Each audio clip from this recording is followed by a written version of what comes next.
সিদিনাহে অহা অসমীয়া মুছলমানে যদি অসমীয়া কয় তেতিয়া আমি কি হ'ব পাৰে।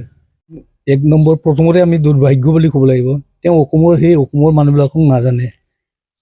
অসমৰ কোনে স্থায়ী বাসিন্দা বা খিলঞ্জীয়া কোন হয় বা অসমীয়া কোন হয় তেওঁ ভালকৈ নজনাকৈ এইটো কোৱাটো মানে যুক্তিসংগত হোৱা নাই। এইটো কি ক'ম, এইটো মানে এজন নজনা মানুহ বা যে বুৰ্বক মানুহ কোৱাৰ নিচিনাহে লাগে। কাৰণ আজিলৈকেও অসমৰ সংজ্ঞা কি কৰিব পৰা নাই। তাতে আৰু এই চৰ অঞ্চলৰ মিয়াবিলাকে অসমীয়া বুলি কয়, অসমীয়া কাক কয় তেতিয়াহ'লে? আমি যে ইয়াৰ স্থায়ী বাসিন্দা আগৰে পৰাই আদিমবাসী, আমাক এৰি পেলাই সিদিনাহে অহা অসমীয়া মুছলমানে যদি অসমীয়া কয় তেতিয়া আমি কি হ'ব পাৰে। ইয়াৰ নিচিনা দুৰ্ভাগ্য আমি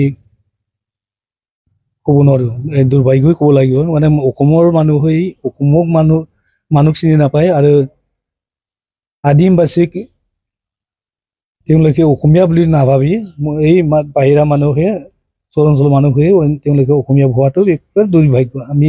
মই ট্ৰাইবেল সংঘৰ এইটো মানিব পৰা নাই আৰু এইটো নিন্দা কৰোঁ। আমি এইটো ঠিক হোৱা নাই। অসমীয়া মানুহে যদি অসমীয়াৰ সংজ্ঞা আৰু অসমীয়া জাতি চিনি নাপায় তেনেহ'লে আমি কি অসমীয়া বুলি ক'ম।